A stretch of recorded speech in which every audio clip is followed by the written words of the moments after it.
రాజమహేంద్రవరంలో ప్రధాన కూడల్లో మెయిన్ సెంటర్స్లో ప్రతి చోట కూడా చలివేంద్రాలు ఏర్పాటు చేయడం జరుగుతూ ఉంది.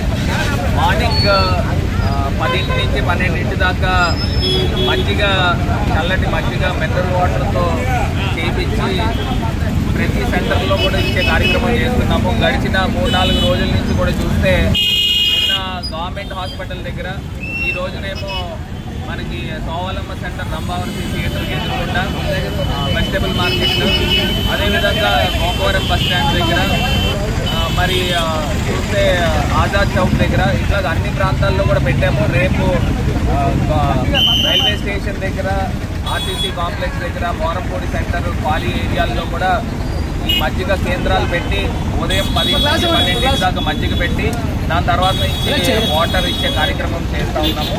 ఇవన్నీ కూడా మార్గాని భరత్ ఫౌండేషన్ పేరు మీద ఈ కార్యక్రమం కూడా చేపట్టడం కూడా జరుగుతాం.